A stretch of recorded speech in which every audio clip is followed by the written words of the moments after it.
Welcome back to another episode of the Lonely Liberal Podcast. I'm your host, Nick Zankin, and I'm so happy to have you on this lovely Sunday afternoon. We got a great show for you today. Rick and I are going to go through this week's news, which includes the crazy testimony by our Attorney General, Pam Bondi, the government now shutting down, particularly the Department of Homeland Security, and much, much more. So we got a lot to talk about. So without further ado, let's get to it. Alrighty, and we are back with Rick. Rick, what's up, dude? Hey, not much. I've been apartment hunting all weekend. I just got back from one. How are you doing? Good. Yeah, I know you've been looking, and I think you found one, right? But how's it been going, the hunt? Yeah, so I think I found one. I'm waiting to hear back about like the application. So I told them I do want to apply. But I've seen a lot. I've seen like 7 in the past 3 days. Apartment gang. One of them was rough. Really? Why did you see it if it was so rough? With the picture, was it a bait and switch, or was it just you a little wanted bit to look at a dump? It's funny you say bait. What do you mean? There was fishing bait all over the floor? Like, what do you mean? Because rodents are at the center of this story. Oh, ew.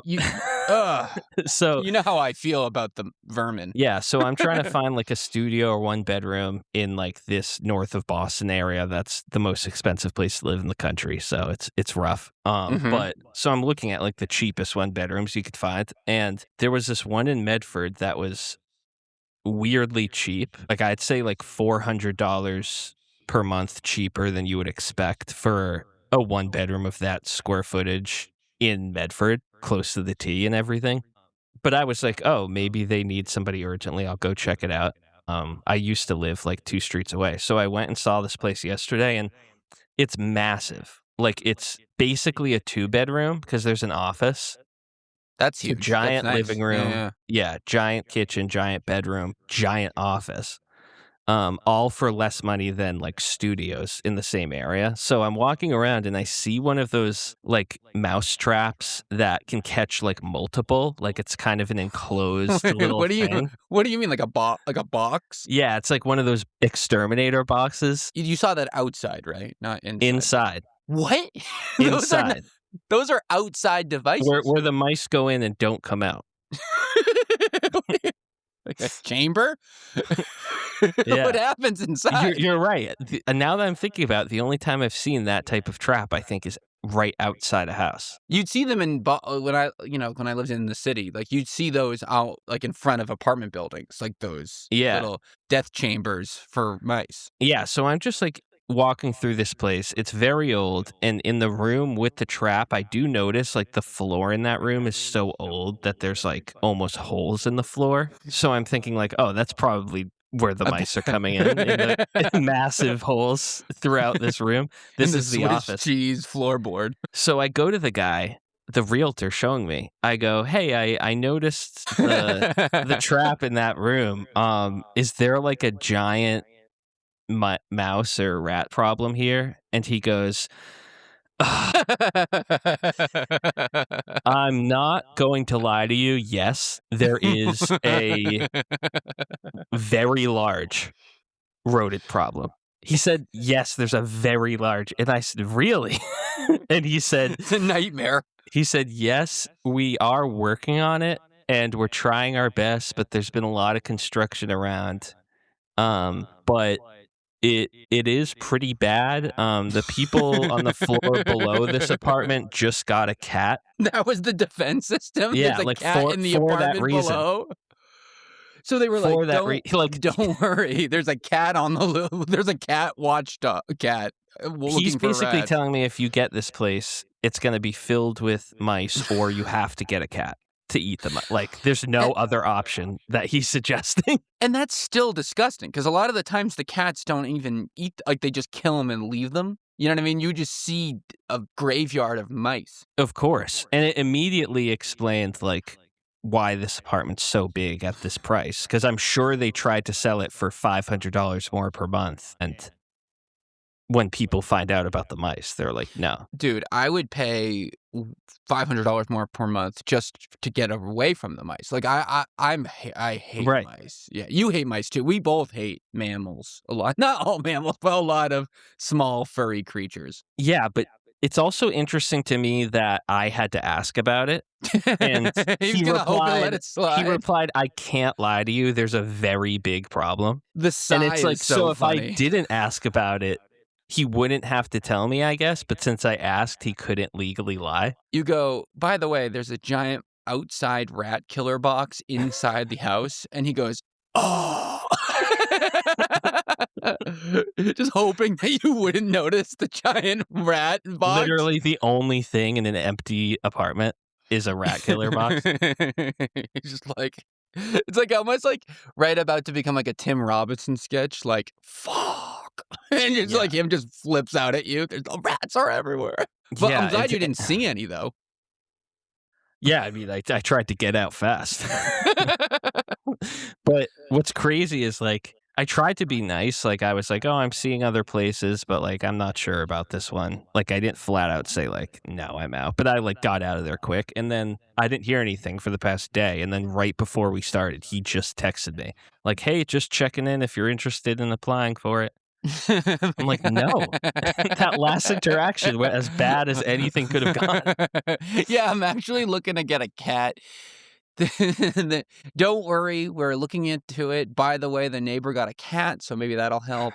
Yeah. Do you plan on bringing any predator pets with you when you move in? We're actually we're installing a state-of-the-art cat defense system, cats all over the apartment. I mean, it's crazy how the swinging of like comfortability with rats are and like mice, because like there are people like you and me who are like, I'm not even gonna think about it if there's even a sliver of a chance. Yet then I sometimes meet people who are very calm about rats and mice, who are just like, what are you doing? You're living in the city, live and learn. And I'm like, no. I would literally move out if I saw. I can't even imagine. I'd pick like an hour-long commute in and out of the city over living in the city with mice in my apartment. Any chance of mice. How can you eat? How can you do anything? Like, you'd be freaking out. And like, it's just, I think about it all the time. I hate all of that shit. I hate when people playfully interact with rodents. I was like with squirrels. I saw the other day at the Commons, like people like feeding the squirrels. I think that's insta jail in my world. Like I'd throw you right in. Like, what are you doing playing with the squirrels? Letting them on you? People love it. They hold them. They play with them. Oh, yeah. Yeah, isn't that weird that, like, my literal worst nightmare people are doing just for fun on a day in the park? They're like, wee, look at the fun squirrel all over me. Pouring breadcrumbs on themselves. Just like coating themselves to try to get anything. And I'm just like, it's the most judgment I could ever have towards anybody that isn't doing a violent crime. I think it's like violent, illegal activity. Playing with rodents.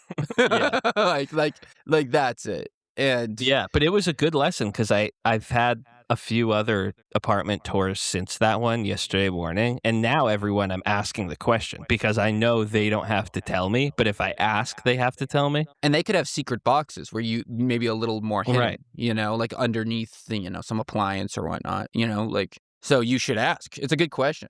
I wonder what the laws are. I bet you that varies state to state. I'm sure in Missouri, there's no, they just go, we don't have to tell them anything.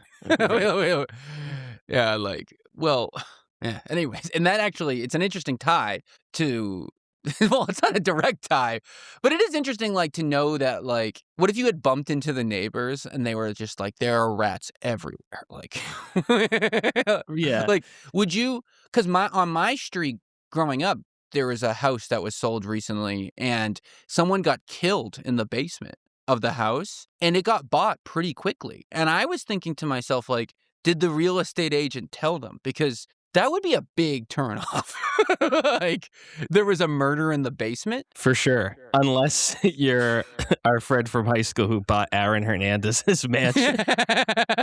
But that's another story. He bought that for the explicit purpose. To tell people I bought the murder house. And half the country believes in haunted houses. So, They think, I mean, and then we will get to this the actual podcast, but like, yeah, I was looking at some of the apartments you were like feeding through, and some of those ones, they looked dirty. The walls Oh, were yeah. like dirt and brightly colored. Who paints stuff like neon yellow, neon blue?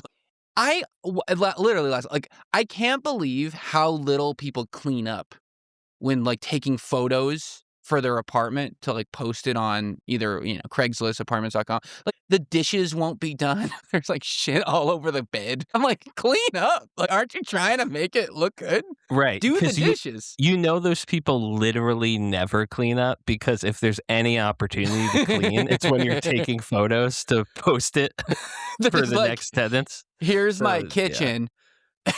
And I don't do the dishes. Like, great, Yeah. But this week, well, that's good news that you think you found a spot.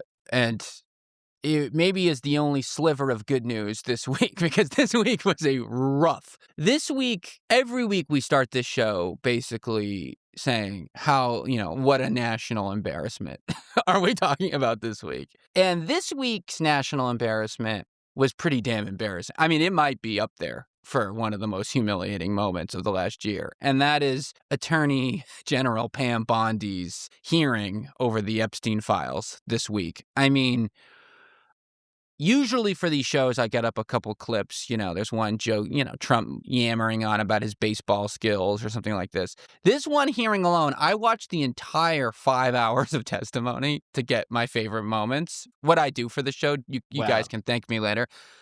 Remember this when we asked for a Patreon one day? But like, That rivals my 5 hours of watching Hunter Biden interviews a couple months back. we're not all heroes wear capes. Some of them just wear plaid and glasses. But anyway,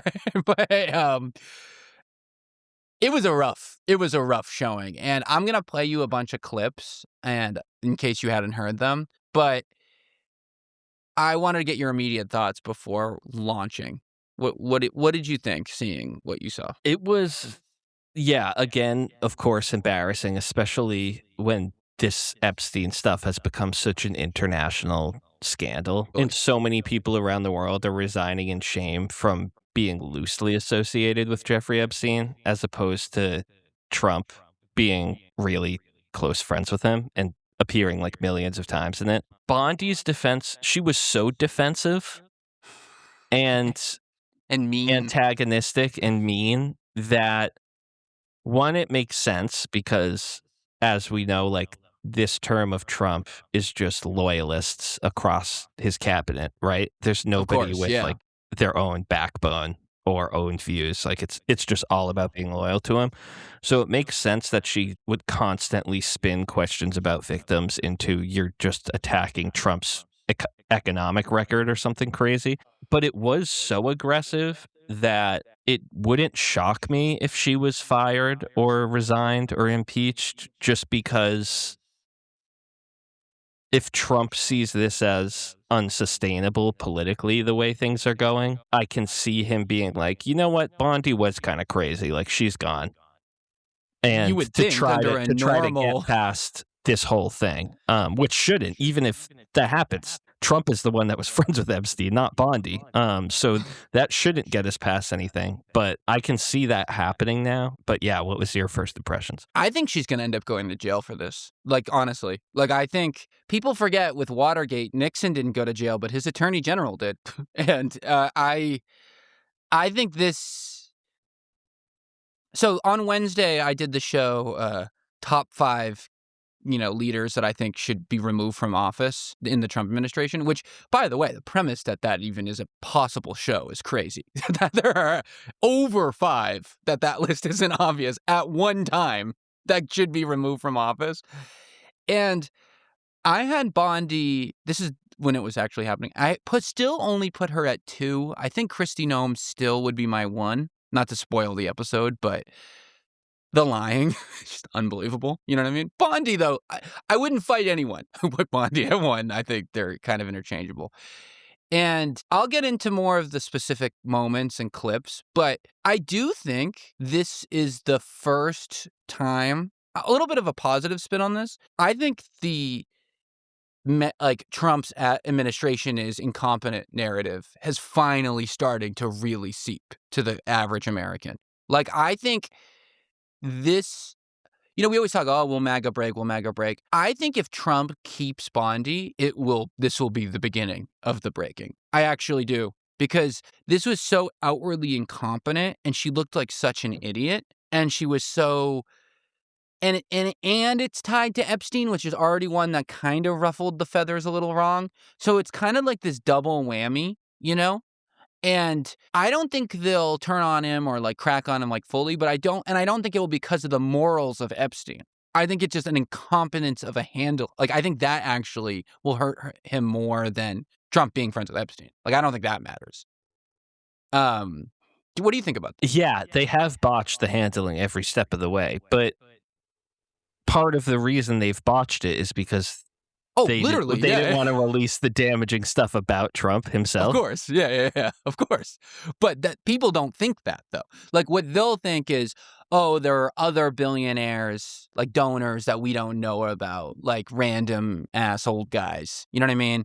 And yeah, Trump was trying to be nice to his friends, but they really didn't handle it well. And look at Bondi flailing. And like, I kind of think it's the same thing with the ICE in Minnesota. I don't think people are mad about what ICE is doing per se. Like, in general, I think they look incompetent. Like, the fact that they're killing him. Like, I think it's not the moral part of it. It's the you look like an idiot part of it. You know what I mean? And like, you're like doubling down. And I actually think that's the way it will unravel if it were to unravel. I don't know if it will, Right. Like, ICE looks incompetent compared to normal local police officers who aren't always the most competent themselves. Exactly. And like, we don't like ICE for a litany of reasons. You know what I mean?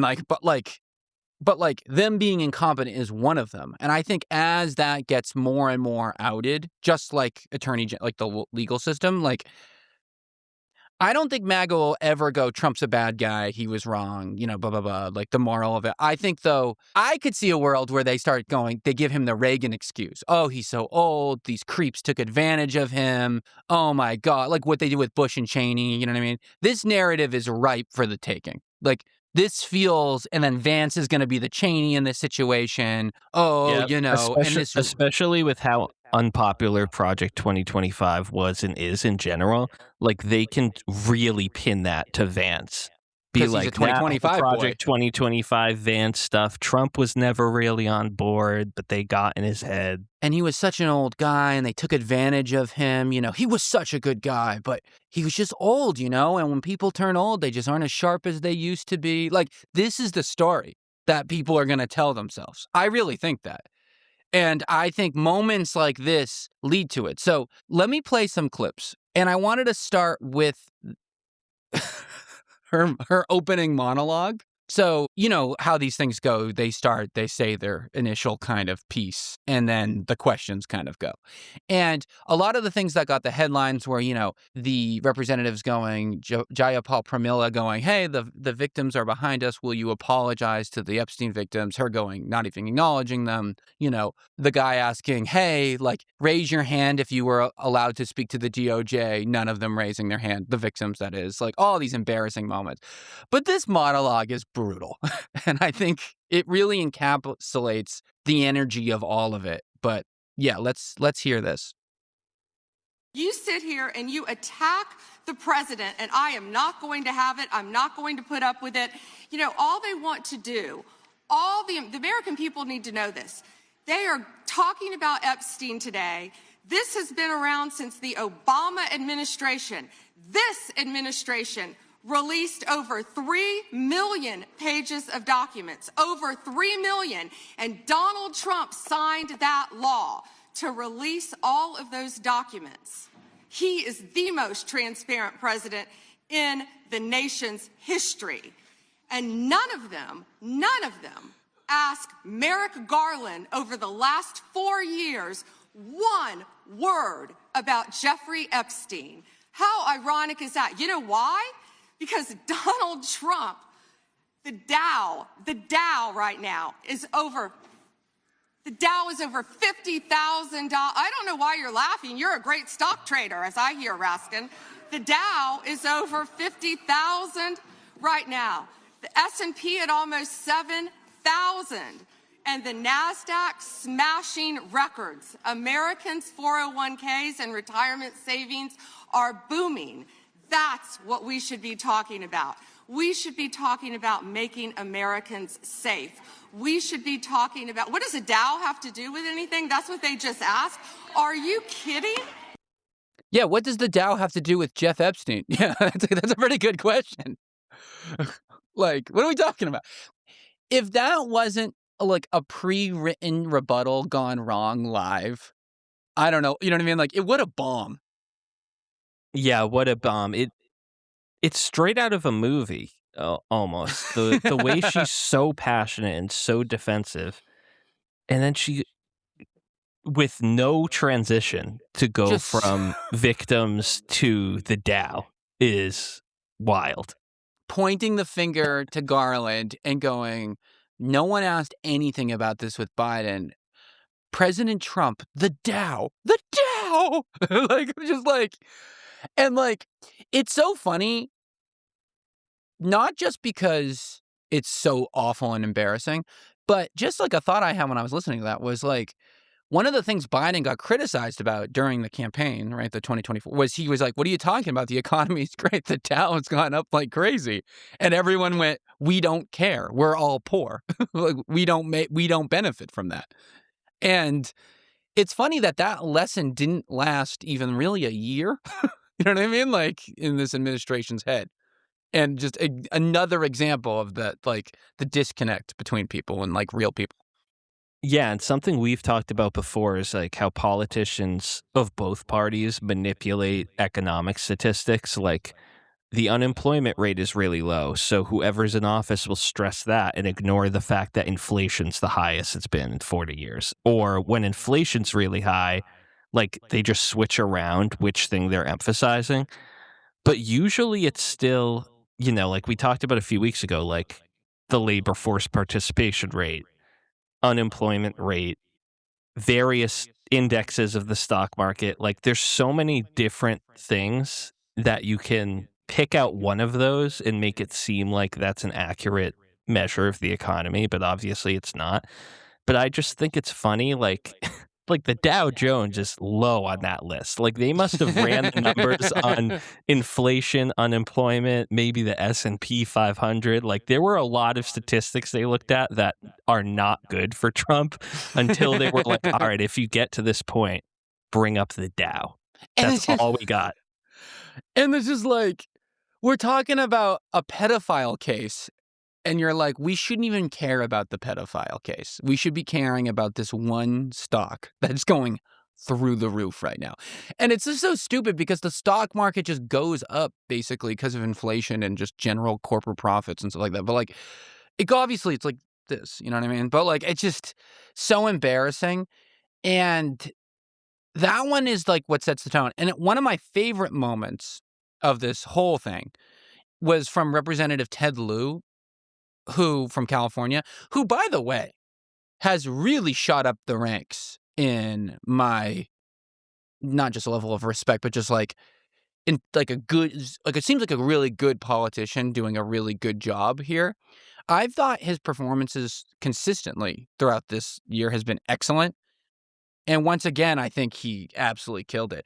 Someone who probably doesn't get enough respect in like the mainstream, definitely mainstream media, but like even in the like liberal world, I feel like he might not get enough credit when he is seemingly very good. Agreed. I feel like he was almost more well-known when he came on the scene like 5 to 10 years ago. Maybe during Trump's first term or something. But I did see it. I'm wondering if this is the clip I saw, but it was really good of him at this Epstein thing. Yeah, and I think it's worth everyone listening to because it really is a good one. And let's play it. There is no evidence that Donald Trump has committed a crime. Everyone knows. Oh, actually, so to give a little more context, he had asked, is there any evidence that Donald Trump was aware that the parties he went to may have had underage girls at the parties? Like, is there any evidence to suggest that Trump could have been at any of these parties and whatnot? That was the question, by the way. knows that. This has been the most transparent presidency. He's the one that asked that those files. I'm reclaiming my time. I got your answer. I'm going to put up another document from a witness who called the FBI's National Threat Operations Center because I believe you just lied under oath. There is ample evidence in the Epstein file. Don't you ever accuse me of a crime. I believe you just lied under oath, and this is all on videotape. You said there's no evidence of a crime. I'm showing you. Here is a witness statement who called into the FBI's Threat Operations Center. He drove Donald Trump around in a limo. He overheard what Donald Trump said to Jeffrey on his cell phone. He was so angry, he was going to stop the limo and hurt Donald Trump. And he met a girl who said she was raped by Donald Trump and Jeffrey Epstein. She later had her head blown off, and officers at the scene said that could not have been suicide. No one at the Department of Justice interviewed this witness. You need to interview this witness immediately. This is what Congressman Liu didn't want to talk about. He didn't want to talk about all the crime that is happening in his state. Unbelievable. Like, yeah, because that's what this hearing is about. The crime exactly. in California. And it's just like, I do think she perjured herself right there. Like, I actually do. Like, what do you mean there's no evidence to suggest? There's hundreds and hundreds of accusations. That's evidence. I mean, Kristi Noem said that ICE has not arrested any American citizens. Yep. But the Right? difference Like is that's- that wasn't in a court, though. That's different. Like, that's just her being a lying asshole. But this is lying in a judiciary hearing. I mean, you can go to jail for that, right? I mean, that's perjury. Yeah, true. I was thinking of Kristi Noem testifying in Congress, but I don't know if it was under oath or not. Good question. think it Probably, depends on the- probably yeah. you're right. Yeah. Yeah, that you can tell. I just looked it up, and Ted Lieu is a lawyer. You can tell he's a good lawyer because he's so calm in the first part of that and making her look so frantic, and she just looks awful. Comes off as so like she is the more emotional one, even though she's the one defending an accused pedophile. But then while remaining calm, he's like forceful and assertive enough to make the point that needs to be made too. 100%. And for people to realize listening at home, like, the Attorney General is the head prosecutor of the United States. Like, they're the ones who convict anyone. And they're inherently supposed to be in an impartial body. Like, they're not the Secretary of State, the Secretary of Energy, like whatever. Like, they're meant to be an apolitical group where that is just following the law and convicting when necessary. Does anyone listening really think, especially after hearing what we're talking about, the Dow and all that crap, that Pam Bondi is an impartial arbiter of the law? You know what I mean? Like, is it possible for her to do an independent investigation? If not, she must be removed. Like, that's the prerequisite. It's not, did she break a law? Did she, which she may have right there, but like, did she, like, that's actually not the prerequisite for getting removed. It's, have you lost credibility that you can do the job? And like, I don't think people remember that that is the bar, and she has failed the bar, right? Like, yeah, they're always shifting the goalposts and where the bar is for different things. exactly. But yeah, Lou just did a great job of pointing out that like Trump at Epstein's party, surrounded by underage girls that are being sex trafficked actively at the party, is illegal. It doesn't matter that Trump didn't bring those girls himself. Yep. He's patronizing a party for sex trafficking offenders with sex trafficking victims. That is a crime, and it's a very, very serious crime, too. Big time. And I can't believe that hasn't been, like, obvious. Like, I think Lou, he got her right there, and she should know better. I feel like any lawyer would have not answered that wrongly. Like, they would have pandered or misdirected, like what she basically did the entire rest of the hearing. But like, she really shouldn't have done that. Like, I'm glad she did for our sake, because now there's like a really solid piece of her incompetence and potential blind defense of Trump and whatnot. But like, yikes, like she might not even be a good lawyer, like let alone attorney general level. Like she might be bad just in general. Like not even, you wouldn't even want her defending a parking ticket, like let alone like an attorney general. But lastly, before we move on to the other stuff, I wanted to play this clip courtesy of this funny Instagram account, like Who's the Man, who did put this together on the Instagram, which is great, which they compiled a clip of Kash Patel recently on Rogan saying like, we're not going to embarrass the victims. And then a clip of of Massey at the hearing and like the hypocriticalness of it. It's such a good clip. They added the Curb theme to it too. So, it's got that nice punch. It really, like, the reason why I'm playing all these clips is because, A, they're unbelievable, but also this one especially highlights the incompetence of the DOJ and how bad they are at their job, which, of course, Kash overlaps. And why it's important, by the way. By the way, like, can we talk about how important having a competent FBI is, by the way? And, like, how not of a joke that is, that our FBI might be absolutely a joke right now. But, yes, listen to this clip. This is a clip of originally from Kash and Rogan, and then Massey at the hearing this week. We're not going to re-victimize women. We're not going to put that shit back out there. It's not happening, because then he wins. Not doing it. To my right is an email that was sent by the victims' lawyers to the DOJ. It was a list of names not to release. What did the DOJ do with this email? They released this email in the document production. Literally the worst thing you could do to the survivors, you did. It's awful. And they're getting phone calls. A lot of these people didn't want to be known. And we know you touched the document because you redacted one name and you redacted the lawyer's name, but you left the survivor's name there. It's so bad. It's so bad. It's so bad. Like, it's so bad. It's so cruel to these women, who've been through hell and back, by the way. Like, it's just awful.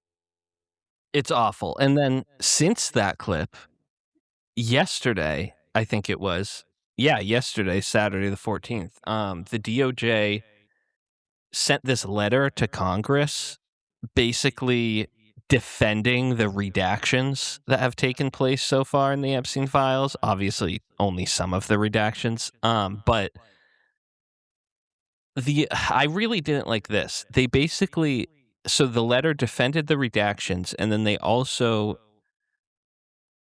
included this list of a few hundred notable, famous, and political figures that are in the Epstein files, but gave no context to how they're in the files. So Obama, Biden, Kamala Harris, Janis Joplin, who died when Jeffrey Epstein was 17, is on the list. It's unbelievable. So, like, it's such an embarrassment, man. It's so embarrassing and so obvious. Like, this is the biggest cover-up ever. This is such a joke. Like, it's so insulting to our intelligence, like, what they do. Sorry to cut you off, right. But, like, no, it's just so frustrating. Like, it's like they really think we're so dumb. Like, they're just like, it's so embarrassing. I feel humiliated that they think I'm this dumb. You know what I mean? Yeah, like, and between this list naming Janis Joplin and so many random people, I mean, that clearly have no interaction, and they even admitted, like, we're not providing context for this. This doesn't mean there was direct interaction between these people and Epstein, of course. Because they'll get sued. Right. And if Obama was friends with Epstein, we would be hearing that every day. Oh, my for the God. past 10 years. So. We would have never heard the end of it. But yeah, Ro Khanna said DOJ with this letter is purposefully muddying the waters on who is a predator and who was mentioned in the email. To have Janis Joplin, who died when Epstein was 17, in the same list as Larry Nassar, who went to prison for the sexual abuse of hundreds of young women, with no clarification of how either was mentioned in the files or connected to Epstein. It's disgusting. It's disgusting. There's no other way to put it, you know? Like, it's just disgusting and, like, incredibly dystopian. Like, it's a very, like, weird, like, McCarthy-ian, type of move, like, oh, the name's in my little black book. And then we didn't even bring this up, but this is maybe the most shocking moment of the entire thing. That someone took a picture of Bondi's notes while she was doing the testimony, and they had recorded the members of Congress who had viewed the unredacted files this week before the hearing. They had recorded the search histories of what files they had looked on without them knowing. So the one that got popular was Congresswoman Pramila's search history, but it literally said on the file, I highly recommend looking at it. It says, such a search history, Congresswoman this, and then all the files she looked at, and it had one for every one. That's such an abuse of the separation of powers, but like, that's so illegal. Like, it's so illegal. But beyond being illegal, it's so like Orwellian, like creepy. Like, it's just so creepy and so obviously inappropriate and so obviously disgusting. And I guarantee you there'll be no ramifications for it in the short run, but in the long run, there will be. And then they're going to when this all is over and Bondi potentially is in an orange jumpsuit later on, like, you know what I mean? Like, they're going to go, this is whatever President X is weaponizing the deal, like they did with Biden. Like, so like, it might be, well, I don't know. And I just thought you hit the nail on the head when you said, how stupid do they think we are? Because this is not a clean cover-up that people are just starting to notice. Exactly. This is the sloppiest cover-up I've ever seen. And it's not how dumb do they think Democrats and liberals are. It's how dumb do they think their own base is. That's what they're worried about. That's how the way they truly lose power, whether that is Bondi gone or Trump gone, or Vance losing or whatever it is, the way they truly lose power is losing their base. And they're doing anything to hold on to them, even yelling about the Dow Jones at a sex trafficking hearing. But like, they're really banking on their base being too stupid to notice what's going on. And I actually don't think they are. Like, I think there are some people that will be, but like, I actually think there's a meaningful percentage of people who aren't dumb enough and were just very selfish. You know what I mean? Or given bad information and riled, you know what I mean? And we talked about this last week, but like, as these things become less and less spinnable, you know what I mean? By people like in Fox or Newsmax or whatnot, like, you can't spin what we just played. Like, there's no spin here. This is just a recording of an attorney general testifying and acting like a psychopath, And I think as that becomes more and more apparent, and I think actually what Trump's biggest flaw is he's not firing them. I think if Trump fired Noam and Hegseth and all these, I actually think it would have been better in the long run, because it would have maintained the image of him being a genius, which is obviously so important to him and his base. But when he defends clear incompetence, he then inherits that kind of thing. Now, like I said earlier, I think they'll blame the age, but it doesn't really matter in the short run, Yeah, definitely. And to your this stuff, the gift that never keeps giving, is how horrible it's awful. The last thing, this didn't even get the news, but Maxwell pled the fifth this week. She had a deposition that kind of got overshadowed by Bondi. She pled the fifth. Her lawyer, though, did say that she is willing to speak, quote unquote, fully and honestly if Trump gives her complete clemency. And I wonder why. I'm sure it's because she's going to be honest and high integrity.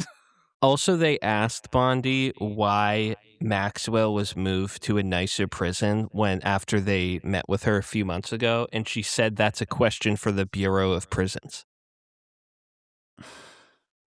That's all she had. She's so dumb. Like, it's unfortunate that this is the case, but it's a really, really odd case.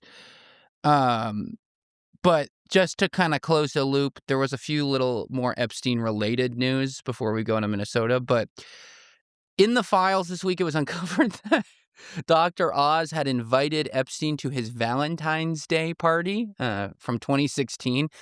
Keep in mind, 2016 is way after it was known that he was a pedophile. And he had 10 sent him a years. paperless post. What he had sent him, it'd be like an honor. Just so embarrassing. This is the administrator now of Medicare and Medicaid services, by the way, in case people are curious of who we're talking about. Mehmet Oz. Yeah, and lastly, Steve Bannon, obviously advisor to Trump all over these Epstein files. One of the files said in the email, he was asking Epstein if he would help him take down Pope Francis. And I just thought that was just especially diabolical that Steve Bannon asked Jeffrey Epstein to take down the Pope with him. like, if this isn't such a mind-melting moment for the supposedly Christian base, this should be enough proof that these people are not Catholic or Christian. One of the head advisors to Trump was trying to work with one of the biggest pedophiles and sex traffickers of all time to try to take down the Pope. Right. Like, it's like the Justice League, but the villain league. Anyway, I just thought that was what an unreal moment out of those files. Yeah, of course Bannon had to show up prominently in these. What's so fascinating, too, is, like, even the other stuff about Bannon, like, he's clearly focused on connecting with Epstein to use his power and blackmail abilities, like this thing with the Pope. It's just kind of like, I guess that makes Bannon better than guys that are hanging out with Epstein for the underage girls. Just purely but, like, to be a maniac. Because he's still using that as blackmail. It's more evil, per se. Like, well, no. Because you could say maybe, like, the other guys are just sick in the head. Like, they're just, like, mentally cooked and ill. This is so calculated and shallow. I don't know. They're both really evil. Bannon, in the discussion about taking down the Pope, Bannon emailed... I'm sorry, but it's just crazy. Continue.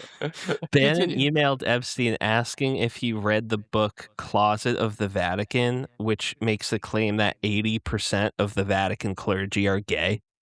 What? So Bannon asked Epstein if he read that, and then Bannon said he is looking into adapting that book into a film, telling Epstein, "You are now the executive producer."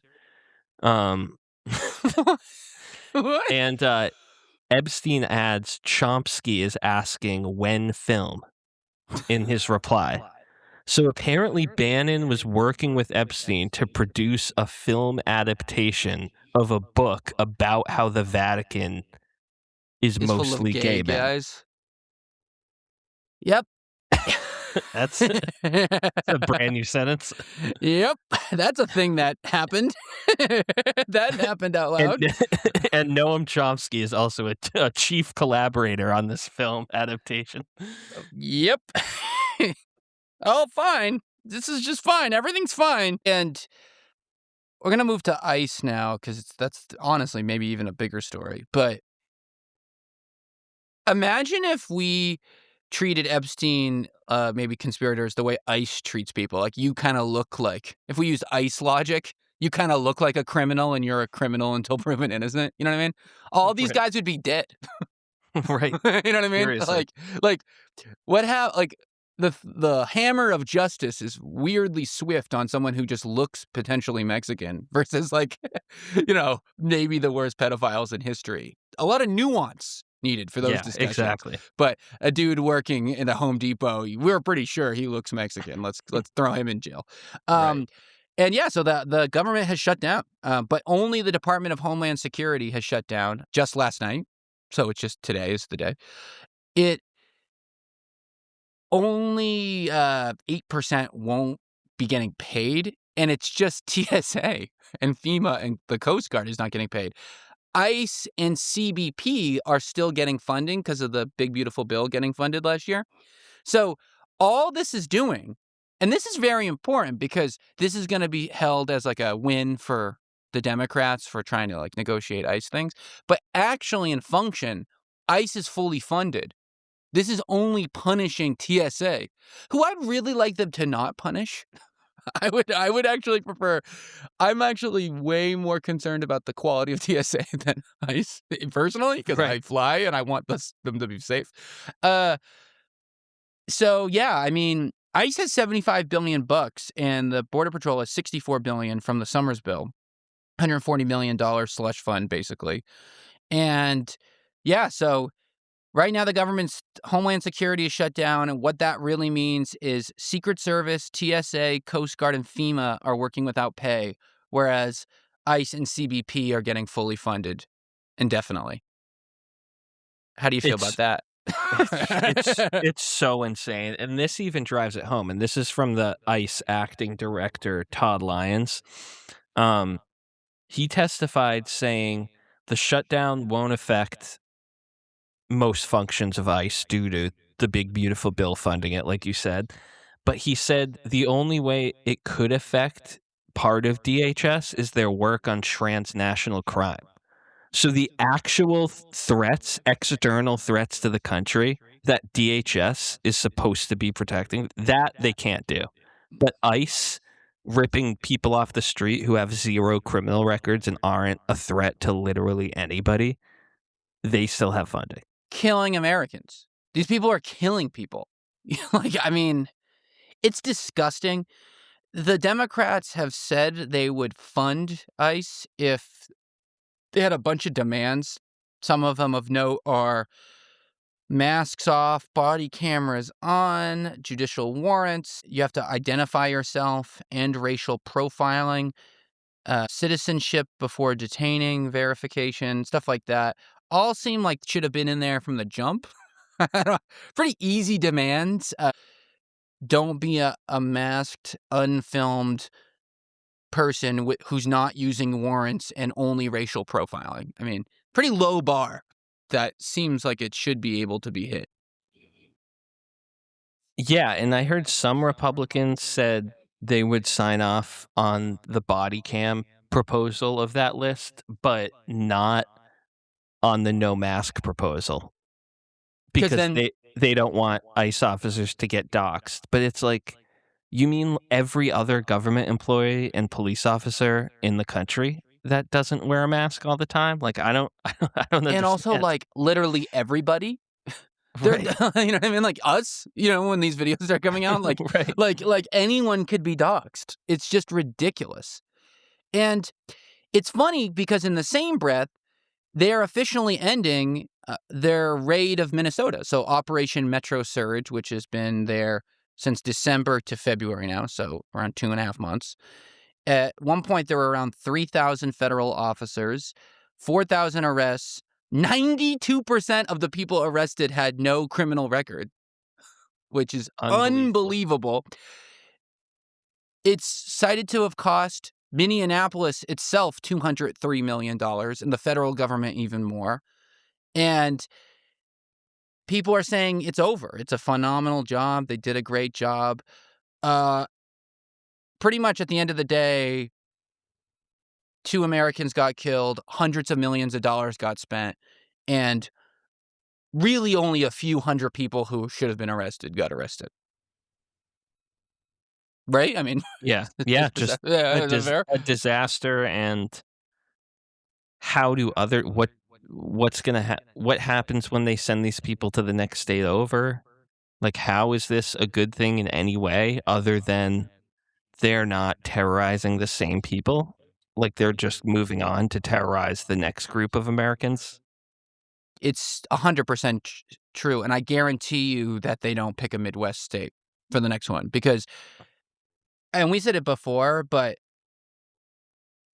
we cannot say enough of how well the Minneapolis citizens handled themselves during this time. They protested, like, perfectly, to be honest. Like, they were not violent. They were not agitated. Like, you know what I mean? They were, like, completely professional, completely calm. They were completely resilient. They were going out when it was snowy, icy, freezing. Like, they really set an example of how Americans, I think, should be trying to protest, which is frankly irreplaceable. I don't think that will be able to happen in other major cities just because Minneapolis is relatively small comparatively to like New York or LA or Chicago or something like that. But like, I guarantee you they don't touch another a Minnesota type city, because the middle Americans, I think, got a little defensive over Minnesota because it was much more relatable than, their hatred of the coastal elites. Yeah, agreed. So, yeah, we'll see what happens next, but it is pretty wild. So, if I had to give dope of the week to Pam Bondi, Lee Zeldin, the secretary, the head of the EPA, would have been a close second to me. And he is such an asshole. And he's so lucky Pam Bondi did what she did this week, because I would have named this episode Lee Zeldin as an absolute asshole. Because I hate Lee Zeldin, because as some listeners may know, obviously I work in environmental, renewable energy type stuff. That's like been my grad stuff. That's like what I care about. And this week, the EPA repealed the 2009 endangerment finding. And what that is, right, the endangerment finding, is the thing that determined that greenhouse gases threaten public health. So pollution threatens public health. And what that has done is it's provided the legal foundation for all federal climate regulations under the Clean Air Act, right? Because it's basically EPA's remit is to regulate and, monitor things that hurt people from an environmental point of view. It was now said pollution hurts people. You are now able to regulate pollution. Oversimplified, but basically how that worked. By repealing this, Trump is right. It's the largest deregulation in American history. It is so reckless and so dangerous to not only just climate change fighting and stuff like that. It's so stupid because not only will it get sued and who knows how it'll handle in court when it's already been challenged in court multiple times. But even if it were to be repealed, which would be a disaster for the climate and the environment and for public health of Americans who will now be, ingesting way more toxins in their water, in their food, in their air, all of these things. What will happen is, and this is why Trump's even especially stupid in this way, is each state will then create their own environmental regulations regarding to pollution. And that will be way more. So as someone who's worked with energy development companies, that's way more expensive because now you have to find new plans for each state and come up with wholly new environmental remediation kind of plans.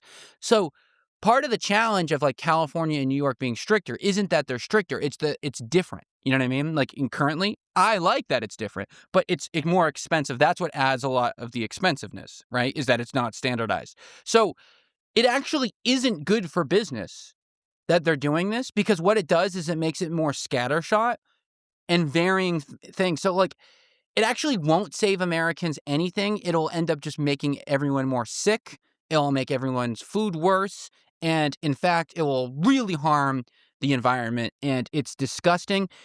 Lee Zeldin in it's you can tell how much I care about him. In his argument for it said, the endangerment filing has been hurting the American economy.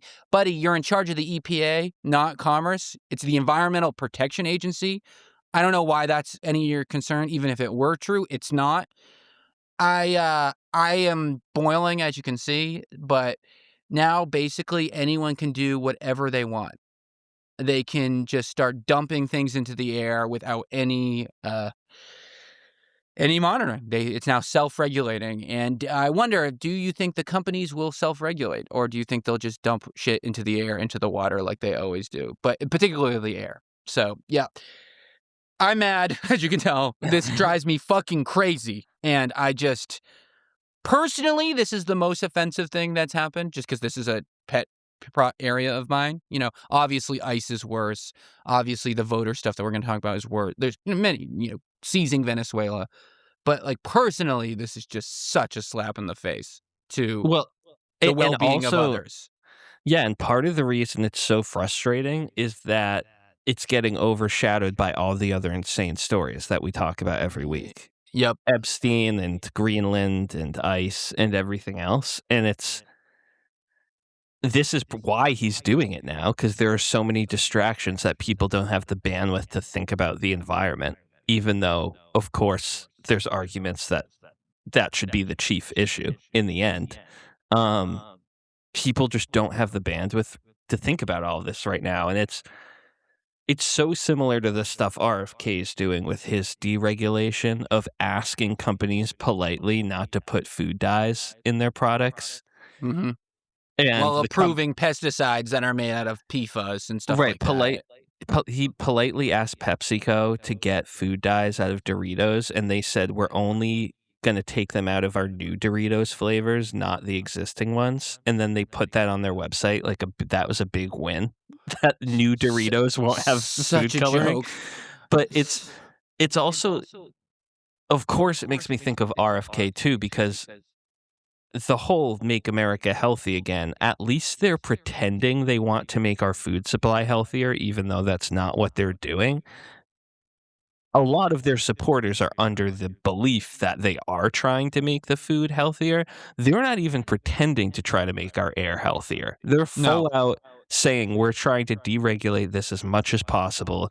We don't care about air quality whatsoever, because none of it matters to your health. So, like, these same people that are so worried about fluoride in toothpaste and whether the amounts in toothpaste can lead to issues in over decades, like, aren't worried about companies being able to pump whatever chemicals they want into the air that we breathe every day. And, like, for people who don't know this at home, pollution kills more people via lung cancer than smoking does. Like, that's just a fact. If you think, oh, I don't smoke, so I can't get lung cancer, that's not true, you know? And our air quality is a big reason why our lung cancer rates are literally higher than Europe when they all smoke a pack a day, basically, the entire place. And I don't think people realize that radon, pollution, all that, like, this is, like, actually one of the biggest threats to people's health, period, you know? And yeah, it's such a hypocritical moment. And if RFK even had one bone of integrity, he would have said, like, this is a disaster, especially because his path is environmental law. That's his what I was entire about to background. say. Yeah, like, Not vaccines or autism or immunity or anything. His background is he was an environmental lawyer. and we're going to be talking about him later, but, like, he's an absolute skunk. But it's just so concerning. And it just shows you time and time again. And we talk about this. This is the theme of the show, basically, is feeling humiliated but cynical, you know, how they don't care about people in this country at all. Nothing they do is for the betterment of the average American. It's all for the richest people making money. Why else would you do something like this? Totally. And it's Period. in the classic, Bernie line of these politicians are for the 1%. Like, that's even downplaying it. Like, moves like this are really benefiting the top 0.01%. Yep. 100%. 100%. Like, there's rich people in the top 1% that think the government should be regulating our clean air. Probably a big majority of them. Of course. We're talking about the 0.001% of oil and coal CEOs and people that are invested in their stocks. Like, that's literally the only people that are benefiting from this. 100%. And if you're listening right now and thinking, oh, well, I live in California, I live in Massachusetts or New York or wherever, and, like, my state will have strong regulations about pollution. Remember that the air blows when the wind blows. And a good example of that, though, I think, especially if you're from the Northeast, like, remember a few years ago when the Canadian wildfires came and the entire New York City, Boston, all these cities were covered in clouds and people were like, you need to stay inside because the air is so bad. I mean, that's a perfect example of how we're not even close to those Canadian wildfires. and they were directly impacting our air quality. So it doesn't really matter if your state is having a good policy. It's similarly with health. Like if someone's sick and they go across state borders, like, does it really matter, you know? And it's something that everyone should be upset about. It's something that everyone should care about. And it is one of the more disturbing things that has happened. And one of the more like directly against an agency's mission, you know, as the EPA, like usually they try to mask it, but this is so opposite of like what the stated purpose of the EPA is. And it's disgusting. And I wanted to move on though to another thing this week. So the House this week passed something called the SAVE Act. And all Republicans voted yes. Only one Democrat voted yes. Henry Cuellar, famously the Democrat who got pardoned by Trump for taking bribes from Mexico. What a good guy. Hell of a track record. What this does is it requires a proof of citizenship to vote, to register to vote. So a birth certificate, a passport, an ID, real ID. You need a photo ID to vote in person. You need an ID to do a mail-in ballot. Monthly voter rolls need to be verified with the DHS, and stuff like that. Now, I know a lot of people listening have the thought and say, well, why wouldn't you, Nick, want there to be no illegal, you know, non-Americans voting in elections? Like, you know, don't you want to be careful? Wouldn't this help, right? And I just want to rattle off some stats. And this might be a Wednesday episode because this is so stupid and it's one of the biggest misconceptions of all time. So the lovely Heritage Foundation keeps track of voter fraud because they're trying to make the point. Can you guess how many cases of voter fraud, and that's not just cases like batch votes, one vote counts as a case, there's been in the last 24 years, so since 2000? 77. Dozens, yeah. 77. There's been hundreds of millions of votes. I don't think people understand. Right. Hundreds of millions. Billions. If you're going back 25 years. So if this gets approved, right? If this were to happen, 21 million Americans don't have the proper documents to register to vote. 52% of registered voters don't have an unexpired passport with their current legal name. 11% don't have access to birth certificates. But particularly, you think, oh my God, 50%, how is that so high? Married women. Married women don't have an active proof because their birth certificate doesn't work because it's a different name because they've legally changed their name. And if they haven't renewed their passport, they haven't. You know what I mean? Like they don't have it. And here's the thing. At the same week, the Department of Homeland Security, the State Department has banned nonprofit libraries from processing passport applications this week. So they're cutting off a big part of the way people get passports. So by far, it's such an obvious way to disenfranchise people. Not even talking about, you know, LGBTQ people who have obviously changed their name for whatever reason they wanted to, right? And that they don't have that. But especially people who make under $50,000. People who make under $50,000 are, according to the last study done by the Bipartisan Policy Center, by the way, 3 times less likely to have a passport because they're not traveling. They're poor. Poor people don't travel. They don't need a passport, you know? So what this is obviously doing is trying to get women, poor people, and gay people, basically, to not be able to vote. Why do you think they'd want to do that when there's only been 77 cases in the last 24 years of voter fraud? This is the biggest hot crack of shit ever. This is such a fabricated problem that has never even been remotely proven to be true. It's not a thing. They're all full of shit. And Trump has actually threatened an executive order if the Senate doesn't pass this, because it likely won't. And I think people should be freaking the fuck out about this. Like, this is such a blatant attempt at trying to manipulate the midterms in a very, very obvious way. I just ranted a bit, but I just thought those were good context settings. What do you think? Yeah, for sure. It's so frustrating because I think this, more than maybe any other issue, the myths and misconceptions are so popular.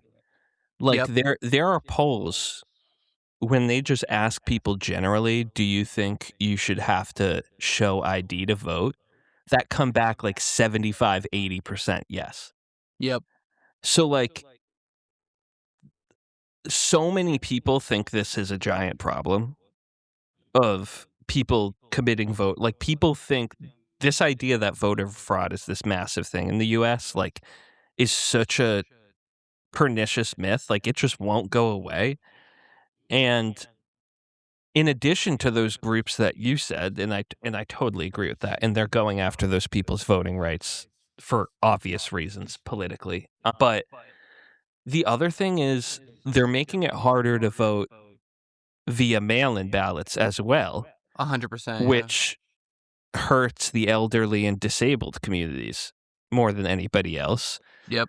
And like, if you vote, so you don't just have to register with an ID, but if you vote mail-in, this bill is asking you to send a copy of your photo ID in with your ballot. How many people, let's say in the 80s and 90s of age, how many people in their 80s and 90s have a current, up-to-date photocopy printout of their IDs handy? It's unbelievable. No, it's just nobody even unbelievable. owns a printer nowadays. Like, it's just so dumb. It's just, I just can't even believe this. Like, And these are the same people that are so against any sort of other remote voting, whether that's a new online system that other countries have managed to figure out that we can't. Like, we're never making it able to figure out impossible. anything. We're Right. like the dumbest country in the world. It's so embarrassing. And just the other point I wanted to make was, just for context, like the 24th Amendment, which was passed in 1964 during the Civil Rights Act passage, says that there should be no poll taxes in the United States. And that can be interpreted in a few different ways, but the obvious way is that voter ID laws, depending on how they're written, constitute poll taxes. If you say voters need a valid passport to vote, by the way, a valid passport costs $200. Yeah, That is exactly. a poll tax. That's a mandatory tax you have to pay the government in order to exercise your guaranteed constitutional right to vote. So even if obviously this bill is not going to get through the Senate, which would need 60 votes to get over filibuster, but if Republicans manage to pass something like this, a lot of it would be struck down. They would need to roll out a completely free and easy to get ID that the government would mail quickly, within a few weeks, because Which they people are going to won't be do. doing, which is never going to happen. And I think even if you hear us, right, and you're like, okay, like, I still think voter ID matters, like, blah, blah, blah. You just don't think we're right. The real ID rollout, right, which is obviously the replacement of driver licenses for planes, right, using the real ID. That was given, 4 years, 5 years for it to become like a law? Not 6 months. Like, I mean, many people still don't have a real ID. You know what I mean? Like, and that was like a thing that they've been trying to push for like half a decade. And how many, especially people in their 20s and 30s, how many people have their accurate, up-to-date address on their ID? No one. That's what I'm saying. Like, I've lived in like 4 apartments the past 6 years. You think I got a new ID every single time I moved apartments? Same. It's crazy. And like, what are we talking about here? Like, it's just so obvious. Like, and again, you're right. It won't pass the Senate in this current form, at least. But it's possible that some version of this could, like some, manic thing. And it is interesting to see who it will hurt more, because you could say in some ways, like you said, old tech-deprived humans may be MAGA people on average. But then in other ways, there are a lot of, married women. I mean, that's a big chunk, And most people don't update their IDs every time, because why would you? And it's like functionally not needed in any other aspect of society. Like an addendum to my birth certificate. It's just so dumb. I'm going to do a Wednesday show about this actually, because I could take the rest. I could take another hour. Yeah, they clearly want less people to vote. And when they have any control over what less people to vote, they'll direct it at poor people and minorities of different kinds. Yeah, but women, gay people, poor people. But like, this is all. I can't believe whatever. I can't. If you're a woman and you're in a voting or of MAGA, like, realize that you are on the docket for someone they're going to eat alive. It's only you may be safe now, but they will. They are coming for your rights. Let's just do a quick hitter before we get to the culture corner. Some things. They were in Munich this week. A lot of American people had Newsom, AOC, some others. Marco Rubio tried to give a reassuring message, but also said you guys are mooches, basically. Newsom said, don't worry, Trump will go away. California is permanent. He said Trump is temporary, California is permanent, which I laughed. It got reported that basically every world leader finds the U.S. as a wrecking ball and unreliable, and the damage is unreplaceable. That's sad. AOC delivered a really nice speech, I thought, which is good. Netanyahu was in Washington this week, begging for nuclear weapons and ballistic missiles. Trump is bringing an aircraft carrier to him from Venezuela. Any thoughts on that before I bang out a few more? No. It's a lot. It's a lot. Yeah, Border Patrol, they tried to do an anti-drone laser. It didn't work. Virginia is thinking about redistricting. Trump said no more pride flags in this New York monument. That's going to go away. And Nancy Guthrie has been missing, an old lady. So that's a big story. I have a few other clips, but I'm worried. I don't know what your culture corners are, so I always tread lightly because I'm worried I could step on the toes. So I'm going to ask. It's a fun one, and it has nothing to do with the news or anything we've talked about recently. Okay, so can I play a clip from Barack Obama? Definitely. All right, because this is before we go to the culture corner, which is, of course, what everyone's been holding their breath for, I wanted to play It's time for the clip of the week. Thank you, Linda. This is a clip of Obama on a podcast this week, just casually dropping that aliens exist. Did you hear this? No. Listen to this. Are aliens real? They're real, but I haven't seen them, and they're not being kept in what is it? Area 51. Area 51. There's no underground facility, unless there's this enormous conspiracy, and they hid it from the President of the United States. What was the first question you wanted answered when you became president? Where are the aliens? Where are the aliens? Excuse me? Yeah, that was not the correct follow-up question to ask. The correct follow-up was, wait, did you say yes? Whoa! Like, excuse me? Like, that could completely He just goes, he tried to make it seem like it's not a big deal because he didn't get to see them.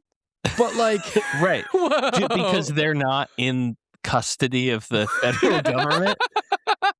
But it's crazy that the follow-up was like, so what were you curious about? Not, did you answer yes to do aliens exist? What is your favorite ice cream flavor? Like, dude, what? Did you just say aliens were real? So I guess they're real, huh? I mean, I guess so. Yeah, it changes everything. He didn't say there's no evidence. He just said we don't have an underground bunker where there's an alien that I've personally met. That's all he denied. He goes, are aliens real? Yeah, but I haven't seen them. There's no bunker. Wait, whoa. Am I friends with one? No. Are they definitely real? Duh. Wait a minute. What? I did not hear about it. Hopefully he has to address that soon. I love how Obama won't get involved with all this Trump, the end of the country, but he's just going on podcasts unloading bombs like aliens are real. Obama's just on podcasts going, yeah, by the way, aliens are real. Like, what? Can we play that one more time? Are aliens real? They're real, but I haven't seen them, and they're not. I'm sorry, I just doesn't even. All right. They don't have little green bodies, but they're not taking me to their leader. But yeah, they're real, all right. But we don't have them in a bunker. So who does? Does France have them in a bunker? Does anyone have them in a bunker? Did we talk to them on the phone? That's crazy. And what's crazy is I saw other clips from that interview, and I didn't even hear about that. I don't understand how that isn't more of a big deal. Once again, conspiracy theorists will spend years on Hunter Biden doing crack, but Obama saying there's aliens, nothing. I can never get a fucking clue on these guys. Like, what are they going to care about? That's a big one. That was a big one. Like, what are we talking about here? Drives me nuts, dude. And, wait, do you have another? It's not related to a podcast clip, is it? The Culture Corner? Okay, because RFK was on Theo Von this week. Oh, and a clip of him came around. And this did get a little bit of attention, but not that much. And this could have been the clip of the week, frankly, if Obama didn't confirm aliens. This would probably have been my clip. Let me play this one for you, and let me get your thoughts. And I said, I'm not scared of a germ. I used to snort cocaine off of toilet seats.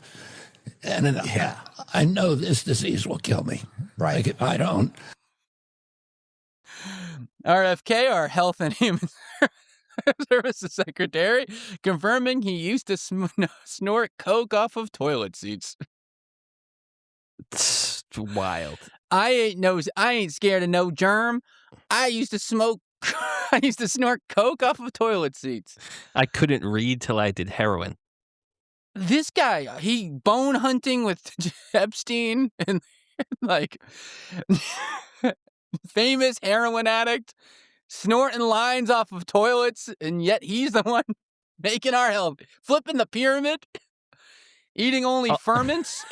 Also, I'm not a cocaine guy, but I always thought people snorted off the top of the toilet, like the tank, not the seat. I also thought to myself, nowhere else? I'd rather on the floor. On the floor. Like, at least you know someone's bare ass. Exactly. Put it on a card. Anything. The sink. Literally on the any possible other surface that you can even think of in your head is preferable than a toilet seat. The only place where people shit regularly. He goes, I picked a toilet seat. He was fiending, that means. And I wondered if he has any thoughts about Venezuela. Speaking of which, before we get to it's crazy. You know, the U.S. invaded Venezuela a month ago, and I don't think we've heard an update about that. No. What's going on? Remember 2 months ago when we snagged the president of Venezuela, brought him to New York, and haven't talked about it since? And I guess we just have to assume that the U.S. government is controlling the country of Venezuela still, but with no updates whatsoever. No updates. Yeah, Marco Rubio's in Munich. Who the hell is in Venezuela right now? What's going on in Venezuela? But yeah. Anyways. Tulsi Gabbard's in Georgia, so we know she's not there. Everybody seems to be somewhere, but no one's in Venezuela. They're all in Minnesota. They need to get their ass down to Venezuela. Like, someone's got to do something. It's a country. But yeah, those are my favorite clips. And without further ado, I think it's time. It's time for Rick's Cultural Corner. Thank you, Linda. She's not on the Thank camera, you, but Linda. she's here. She's here with us in spirit. Yeah, so this week I thought, it's been a while. We've been doing this podcast almost a year. I thought for our loyal listeners, I'd do a little bit of a Culture Corner throwback, a music-related Culture Corner, where I get you to react to a new musical artist that just came on my radar that has some very unique skills. And so who I'm going to play, and I'll play the video too, but the audio will be enough for our listeners to form an opinion. I'm going to play some music from Sean Stevens, who is a CEO of a marketing agency, but is also a part-time singer-songwriter from Canada, who has gone viral. A lot of the comments claim AI and are suspecting AI, but confirmed, I dove deep. This is not AI, but just wanted to maybe get your opinion on this, and if he'll be added to your Spotify playlist. So let me pull it up. Can you see my screen? Yes, now I can. Oh boy. Okay. Oh boy. All right. So I have 3 clips. This is the first one. He covers multiple genres too. He's kind of a Renaissance man in that way. He certainly looks like he could be from the Dark Ages. I mean, so let clip number 1. I wrote a note. Shut it up. What? This is AI. Had enough. Wait a minute. I'm trying to change into what I can't explain. Turn it off. Almost there. Waking up my heart. Why is he doing this? The meaning of life. Okay. For our listeners at home who can't, Jesus Christ, I almost hit the fucking mic over. Who don't see the video because the audio is bad, but you might think, oh, Nick is a baby. That's just another generic pop. This man is hugging his guitar with neon green hair, crying as he sings these lyrics while also occasionally smirking. This is... he's from Canada, you said, and runs a marketing firm? Yeah, apparently he's very successful in the business world. They say money doesn't buy you happiness. What's interesting, too, is if you follow the lyrics, that's what really seems AI generated, because they never so make nonsense. sense. Yeah, exactly. But, they sound like they make sense if you're not really listening. It's like, my lover's there. I never saw my face again. And you're like, what? Like you just said 2 things. That doesn't... So I want to give you just an idea of, this his guy. range? Yeah, his range. Where did you find this guy? He is my new favorite artist. Yeah, that'll do. Let me bring up another one. This is what you're listening to in your rat den? In your absolute... my rat neighbors don't mind when I turn up the volume. This repels the rodents. Sean Stevens. Think about how different of a genre this next one is. Oh, now he's in Italy? Where is he? No, he's in Quebec. Till I get down. The bottom always hurts when your face bursts the air. You gotta get away. You always had me there to catch you in the air. I'd go 1,000 miles. Yeah, this is even worse. Be with you. This is even worse. That's even worse.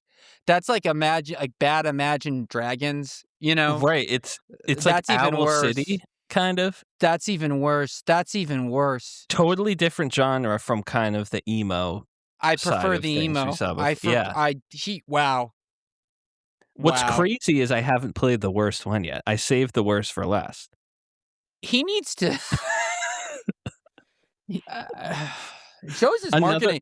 His marketing prowess is clear, though. The fact that this is getting popular, you know what I mean? Like, if he can market this, exactly, that's true. Yeah. Another interesting thing about the lyrics is most of his songs reference holes a lot. But ew. that's just a side. Why did you have to give that side note? That side note is disgusting. I hate that side note. So we got pop punk, we got like Owl ballad City or whatever.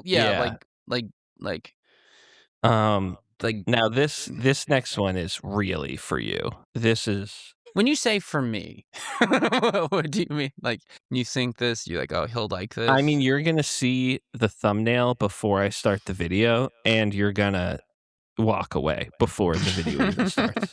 I already have a problem being a spaz in this chair. If we're gonna be recording these on video, that people are gonna see me making a lot of unflattering photos. Oh boy. Oh boy. Someone told me that this song is a new version of Eminem's Lose Yourself. Oh boy. It's gonna rap, isn't it? He's gonna rap. So for the third genre, Sean Stevens, let's hear it. Oh wait. Oh god. His face is snarling. I go, Cause he's a radio star. His feet don't move cause he's sunk too far. He crawls the walls cause it climbs too hard, but he's too far from Gideon. Gideon? He feels the edge of the hole he's in. The insulation's worn down to skin. I brought him here, but you know it don't fit in while he's jonesing for Joshua. we are so fucked. We are so fucked. If this is an AI should be in charge. This is the new generation's Lose Yourself. You know, we're not the biggest Eminem fans around here, but that is so insulting to Eminem. I think it is. Are you sure it's not AI? Are you sure? It's not. Oh. Also, like the production quality on both the audios and the video is very high. Very high. He looks very crispy clear in those videos. But like, what do the lyrics? He's too far from Gideon, and he's jonesing for Joshua in the dude. Like, like this. In some ways, it's so unfortunate. You know, like, and you watch that and you think this society has lost it. You know, and I feel deeply disturbed. But in other ways, I feel very hopeful. You know, if this guy can get popular doing this, we should be fine. You know, what does this say about this show? That this guy's more popular than us singing like that? like, are we that bad? I mean, so did you know one of our most popular clips ever is you playing the pop punk songs and me getting upset? Really? Yeah, that's one of our highest. It's so bad. And yeah, when you said it was going to be a song, I was wondering because there's so many directions for you to go. Because you know I don't like that, and I don't like the Jacob Collier styled like kind of like a bing bong bing bong bing like. So I always worry you could have gone new age jazz because I like jazz, but I don't like the newer jazz or if that even counts as jazz. Is that jazz? Jacob Collier? I think so, yeah. But it's kind of everything. Like bing bong bing bong bing bing bing bong. He just does that. It's a ton over. of good music combined into one to make it terrible. Is this guy on Spotify? Should we plug him? Your guy? Oh, he's everywhere. He'll be coming to a theater near you. Yeah, Sean Stevens is his name on big on Instagram and TikTok. I didn't even play his most popular song, which is called I Am Rectangular. But it was in the same genre of the second one, the kind of pop, like fake happy. Is that your least favorite genre of music? Or yeah, I think make a sound underground all around. like bad Mumford and Son fun type music. Yeah, Owl City type. Yeah, like where the people feel like overly content with themselves in some way. That video could cause the tariffs to go back on. This is the type of stuff that if like a guy from Iowa saw this, he might punch a hole in the wall. I am not even lying. I discovered this guy 2 days ago, and I've had his songs in my head since. I woke up singing You love it? Jonesing for Joshua. Oh my God. You like it? That's the truth. That's the Listen, truth. I knew it. He has some catchy songs. That's all I'm saying. So this was like, you were excited to look at my new favorite artist, and I've been making fun of it. I'm so sorry. You eat your fig bars. Very high in sugar. Rick's a big fig bar guy, and now this explains that. You're eating these fig bars, and you're listening to Jones and for Joshua. 7 a.m. No, I hate these songs, but they have been stuck in my head for 2 days. I mean, that happens, to be fair. I mean, how much do you think of his popularity is his look? Because his look is very unique in that he's like 50 and looks like he's like a 22-year-old pop punker. And a lot of his songs, like he'll caption it like, I wrote this one when I was angry at my professor. And it's like, dude, when was that? 1993? Did you write that 30 years ago? I wonder if those all the songs are like, when my crush said no, I went home and I wrote this ballad. It's an unfortunate type of autism that this guy probably has. You know, he's the CEO of a marketing agency, though. You don't get to pick, though, what your thing is. You know, when you're, people get planes, trains. This guy got, pop punk ballads, and unfortunately. No, but fortunately, his marketing skills are so strong that he can outweigh his lack of ability. If we had 1 ounce of marketing skills that this guy had, the video production quality probably comes from his professional. Dude, we should be doing captions like this on our clips where we say like, these guys, like Rick E.L. bursts into tears after watching a clip of Bondi. Pam Bondi is jonesing for Joshua.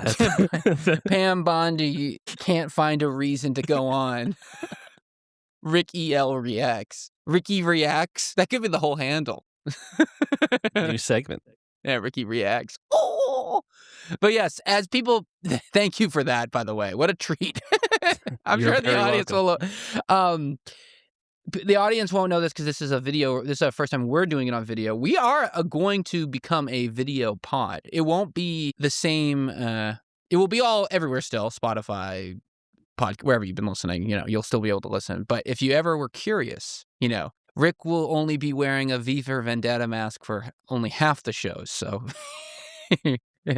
and now he will now be diluted. Hello, you have what I want.